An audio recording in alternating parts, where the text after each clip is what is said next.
भगवान बुद्ध के समय में श्रावस्ती नामक एक नगर में सुरेश नाम का एक व्यक्ति रहता था।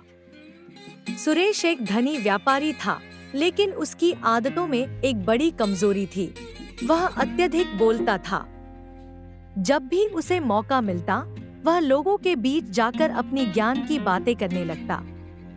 वह अपने व्यापार, अपने अनुभव और जीवन के बारे में बातें करता रहता और उसके सामने आने वाले लोग उसकी बातों से जल्दी थक जाते थे। सुरेश का मानना था कि जितना वह बोलता है, उतना ही वह अपने ज्ञान का प्रदर्शन कर रहा है और लोग उसकी बातों से प्रभावित हो रहे हैं। एक दिन नगर में यह सूचना आई कि भगवान बुद्ध निकटवर्ती वन में अपने अनुयायियों के साथ ठहरे हुए हैं और वहां उपदेश देंगे। सुरेश को लगा कि यह एक सुनहरा अवसर है जहां वह बुद्ध के समक्ष अपनी बातें रख सकता है और उनकी प्रशंसा पा सकता है। उसे यह भी उम्मीद थी कि बुद्ध उसे एक महान विद्वान मानेंगे और उसकी बुद्धिमत्ता को सराहेंगे। सुरेश ने अपने कुछ मित्रों के साथ बुद्ध के पास जाने का निश्चय किया। सभी लोग उस वन में पहुंचे, जहां बुद्ध एक पीपल के पेड़ के नीचे अपने अनुयायियों के साथ बैठे हुए थे। वहां का वातावरण बेहद शांतिपूर्ण था। बुद्ध के चेहरे पर अद्भुत शांति और ध्यानमग्नता थी। लोग बड़ी संख्या में उनके आसपास बैठे थे, बुद्ध के मुख से निकलने वाली प्रत्येक शब्द को सुनने के लिए तत्पर थे। सुरेश ने सोचा, यही सही समय है। जैसे ही बुद्ध ने अपना उपदेश शुरू किया, सुरेश ने बीच में ही बोलना शुरू कर दिया। वह बुद्ध से सवाल पूछने लगा और अपनी बातों को विस्तार से समझाने लगा। वह चाहता था कि बुद्ध और वहां उपस्थित सभी लोग उसकी बातें ध्यान से सुनें। बुद्ध ने पहले उसे मुस्कुराकर सुना और अपनी आंखें बंद कर लीं, लेकिन सुरेश की बातें खत्म होने का नाम नहीं ले रही थी। उसने अपने अनुभव, अपनी सोच और अपने ज्ञान का बखान करना शुरू कर दिया। बुद्ध कुछ देर तक शांत रहे, लेकिन अंततः उन्होंने सुरेश को बीच में रोक दिया। बुद्ध ने सुरेश से कहा, सुरेश, तुम्हारी बातें सुनने में तो रुचिकर लगती हैं, लेकिन क्या तुमने कभी यह सोचा है कि ज्यादा बोलने से तुम्हारी बातें अपना अर्थ खो देती हैं? तुम्हारे शब्दों का मूल्य तभी है जब वे सही समय और सही संदर्भ में बोले जाएं। सुरेश ने सोचा कि शायद बुद्ध उसके ज्ञान को सराह रहे हैं। उसने और जोर से बोलना शुरू कर दिया, लेकिन बुद्ध ने उसे फिर से शांत होने का इशारा किया और एक कथा सुनाने लगे। बुद्ध ने कहा, एक बार एक किसान था जो अपने खेतों में प्रतिदिन कड़ी मेहनत करता था। वह बहुत ही मेहनती और संजीदा व्यक्ति था, लेकिन उसकी एक बुरी आदत थी। वह हमेशा अपने काम के बारे में हर किसी से बात करता रहता था। वह गांव के हर व्यक्ति से मिलता और अपने खेतों में किए गए काम के बारे में विस्तार से बताता।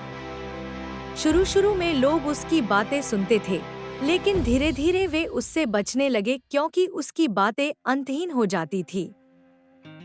उसे समझ में नहीं आता था कि उसके शब्द लोगों पर कोई प्रभाव नहीं डाल रहे थे, क्योंकि वह कभी भी उन्हें सुनने का मौका नहीं देता था। बुद्ध ने आगे कहा, एक दिन उस किसान को अपने खेत में एक समस्या का सामना करना पड़ा। उसने गांव के सभी लोगों से सलाह मांगी, लेकिन कोई भी उसकी मदद करने को तैयार नहीं था, क्योंकि वे उसकी अंतहीन बातों से तंग आ चुके थे। किसान ने महसूस किया कि उसकी बातें लोगों के लिए महत्वहीन हो गई थी और उसकी समस्याओं का कोई हल नहीं निकला। तब उसे यह एहसास हुआ कि यदि वह लोगों की बातें सुनता, उनके विचारों को समझता, तो शायद उसे अपनी समस्याओं का समाधान मिल जाता। सुरेश यह सुनकर कुछ सोच में पड़ गया। उसने महसूस किया कि बुद्ध उसे एक गहरी सीख दे रहे हैं, लेकिन वह अपनी आदत से मजबूर था। उसने फिर से बोलना शुरू किया। इस बार उसने बुद्ध से और भी कई सवाल पूछे। बुद्ध ने उसे धैर्य से सुना, लेकिन अब सभा में मौजूद अन्य लोग असहज होने लगे। बुद्ध ने फिर से मुस्कुराकर सुरेश से कहा, क्या तुम जानते हो सुरेश, कि नदी के पानी को यदि लगातार उछाला जाए तो उसका बहाव गंदा हो जाता है और पानी पीने योग्य नहीं रहता। इसी तरह जब हम लगातार बोलते रहते हैं तो हमारे शब्दों का प्रवाह भी गंदा हो जाता है। हमारे शब्द तब तक सार्थक नहीं होते जब तक वे संयमित और सोच समझकर न बोले जाएं। अब सुरेश को धीरे धीरे यह बात समझ में आने लगी कि बुद्ध क्या कह रहे हैं। उसने अपने शब्दों पर ध्यान देना शुरू किया और कुछ देर के लिए शांत हो गया।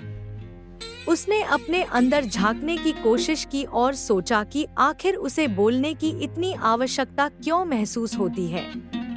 वह समझ गया कि यह केवल उसकी असुरक्षा और आत्म प्रदर्शन की चाहत थी, जो उसे इतना अधिक बोलने पर मजबूर करती थी।